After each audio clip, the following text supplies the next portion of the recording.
응급의료 체계가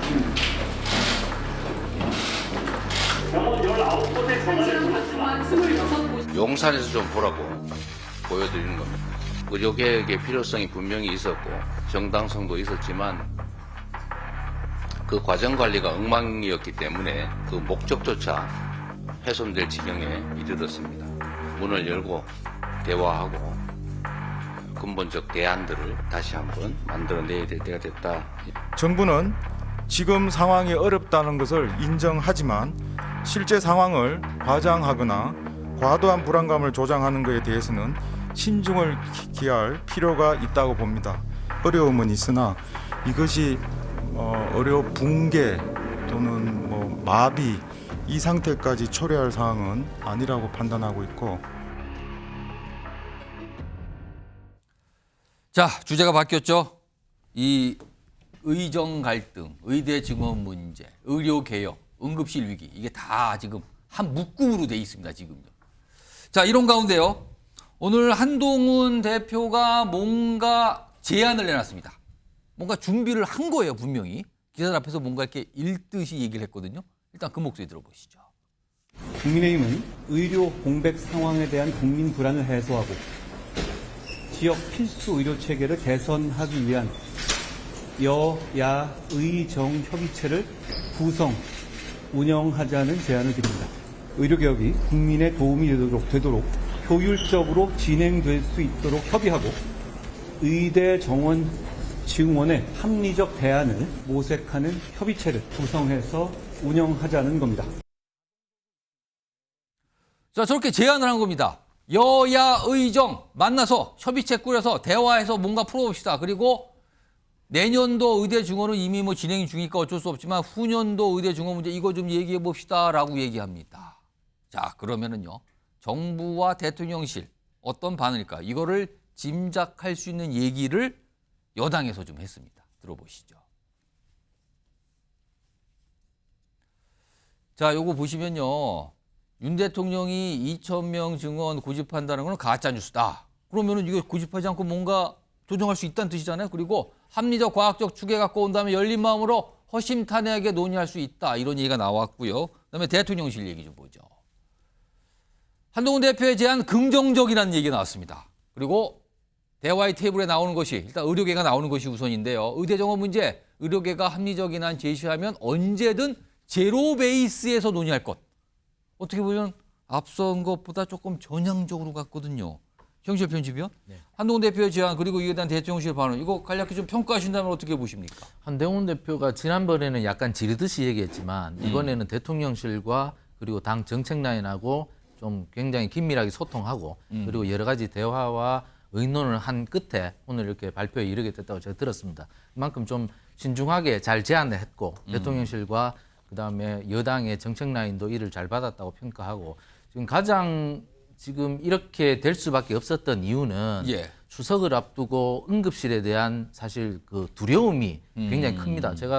저도 이 여러분들한테 들어보니까 이게 응급실이 그냥 응급의학과의 의사 선생님들만 계셔서 되는 것이 아니고 배후 진료되는 의사분들. 그렇겠죠, 아무래도. 그러니까 외과 의사도 계셔야 되고 심지어 잘 집으려면 성형외과 의사도 계셔야 되고 이런 부분들이 있기 때문에 그런 배후 진료가 요즘 안 된다고 그러더라고요. 그런데 그런 부분이 있다면 빨리 이 문제에 대해서 의정 관계에 대한 신뢰를 회복하기 위해서 그리고 빨리 응급실을 정상화하기 위해서는 여당과 그리고 대통령실 그리고 정부가 뭔가 다른 스탠스를 내놔야 한다. 그게 합의가 돼서 이렇게 여야 의정협의체를 다시 한번 만들어 보자는 것이 결론이 난 것 같고 시적절했고 그리고 국민들의 불안한 마음을 잘 읽은 판단이다. 이렇게 보고 이제부터는 야당이 잘 협조를 해야 되고 또 의사단체도 마찬가지입니다. 지금 의사단체가 그러면 정원을 얼마나 늘릴 것인가에 대해서 대답을 하지 않고 있는데 그 부분에 대해서 이제 답을 내놔야 된다.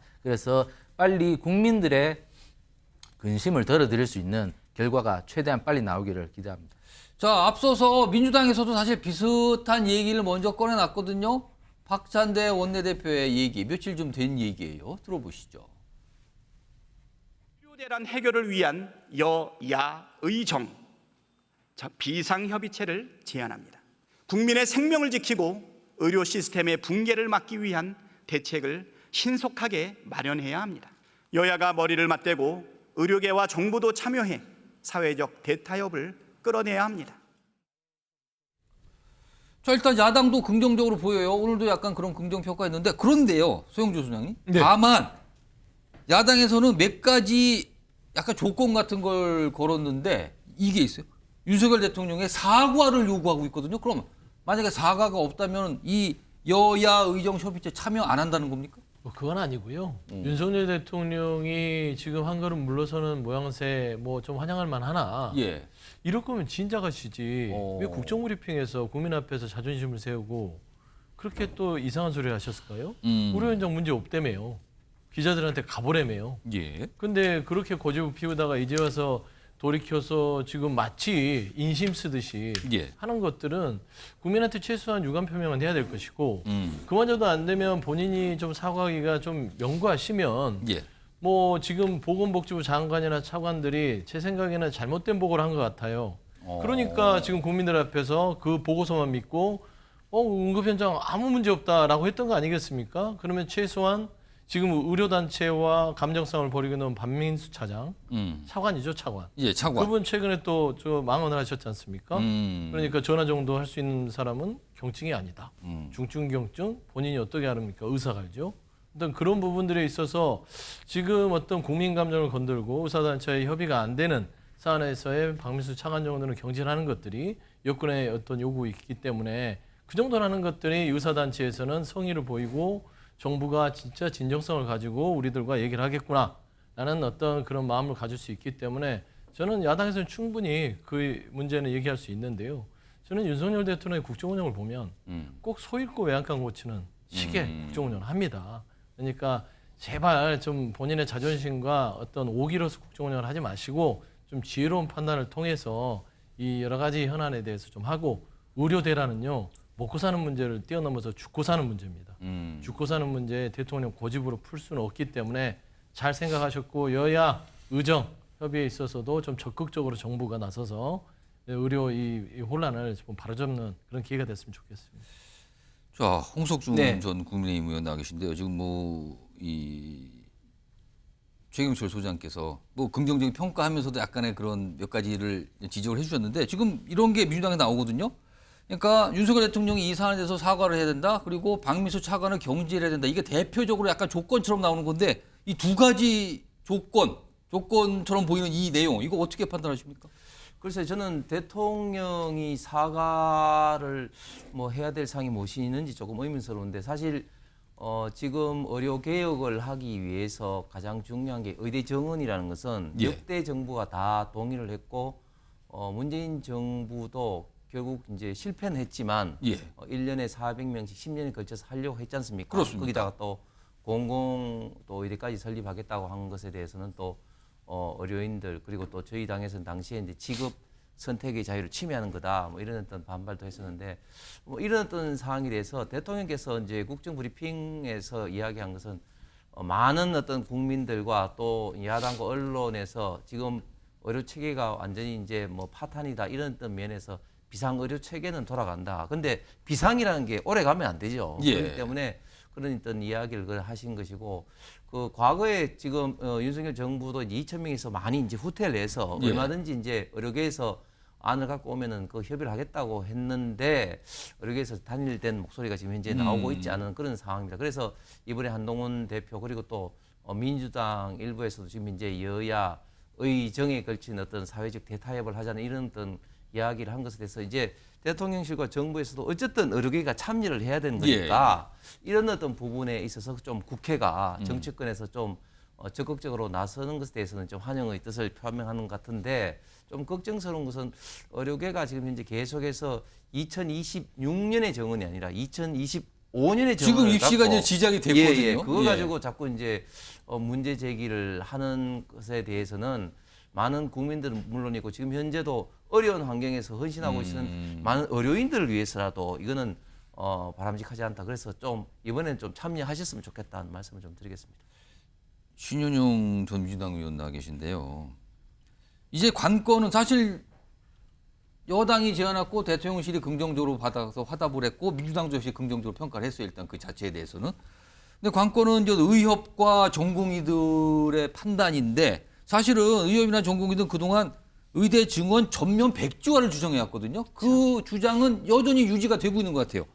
과연 이 협의체, 여야 의정 협의체, 의협과 전공의들이 참여하겠습니까? 저는 추석 전에는 아무런 진전 없을 거라고 생각을 합니다. 왜냐하면 오늘 대통령실도 여야 의정 협의체에 대한 긍정 얘기만 했지 예. 실제로 25년 증원에 대해서는 아무런 언급 없었고 아니 의료계가 합의된 안 가져오면 우리가 검토해보겠다 원점에서 예. 라고 얘기한 거는 이전과 비슷한 이야기입니다. 그래서 지금의 메시지는 눈 가리고 아웅이다. 특히 지난 구정밥상에 김건희 여사의 명품백 이슈를 덮으려고 의대 정원 확대 2,000명을 가지고 왔다라고 예. 여러 사람들이 이야기를 했었거든요. 근데 지금 추석 밥상에 지금 응급실 의료 대란이 나오면은 분명히 끝나고 나면은 국정 지지도 더 떨어집니다. 예. 이걸 어떻게든 수습을 하고 대응책을 마련해야 하기 때문에 뭔가 정치적인 의도로 지금 이렇게 하고 있다고 보이는 거지 순수하게 정말 의료계랑 대화하려는 모습이 있느냐? 그렇지 않다라고 의료계가 판단할 가능성이 있고요. 특히 25년에 7,500명 학생 받아서 교육하게 되면 교육도 질 하락에 대해서는 지금 대안이 없는 상황이고 부실대로 나중에 판명 내면은 6년 하고 졸업하고 나서는 예. 아니 국가고시에 볼 자격도 주어지지 않잖아요. 결국에는 궁극적으로 국민들한테 피해 가는데 25년부터 원점 재검토한다라는 입장이 나와야 의료계 특히 대한의사협회나 전공의협회가 아마 대화 테이블에 앉을 거라고 생각을 하기 때문에 조금 더 대통령실이 이런 부분에서 선제적으로 검토해야 된다. 근데 그 2025년, 그러니까 내년도 이미 시작이 됐잖아요. 이걸 어떻게 돌립니까? 그렇죠. 지금 그래서 정부가 사고 쳐놓고서는 수습 못하고 있는 상황인데 계속해서는 이제는 뭐 의료계를 압박하는 방식으로 갈 텐데 지금 여전히 전공의들 그리고 관련 그 의협 관계자들 예. 조사받고 수사받고 있거든요. 한편으로는 몽둥이 들고 한편으로는 당근책 하고 있는 건데 과연 정부가 이런 부분에 있어서 진정성 없다고 생각하면 추석 전에 빠르게 졸속으로 합의하려고 하는 모습에 대해서는 순수하게 응할 수 없을 것이라는 게 저도 안타깝게는 생각하지만 의료계의 판단의 가능성이 매우 높다라고 생각합니다. 그렇다면 여야 정은 일단 긍정적이지만 의 쪽에서는 여전히 부정적인 거 아니냐. 지금 신현영 전 의원 지금 현역 의사로 계시니까 아마 그쪽 분위기를 전달해 준 것 같은데 이런 상황에서 어제도 전달해 드렸는데 이뇨한 민주당 여기 국민의힘 최고위원 사실 문자가 이게 논란이 꽤 됐는데 이거에 대한 또 반응들이 어제부터 나왔는데 이런 반응도 있군요. 화면으로 보겠습니다. 여기 뭐 김지호 전 민주당 부대변인하고 개혁신당 김성렬 수석 부대변인인데요.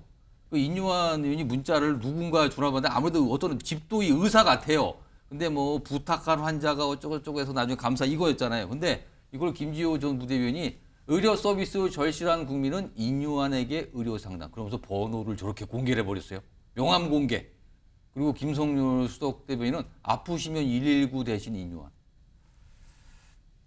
진현영 의원님. 네. 뭐 이뇨한 의원과 마찬가지로 같은 의사 출신으로서 이거 어떻게 보십니까 이 상황? 지금 이뇨한 교수님 의원님 핸드폰 불났을 것 같아요.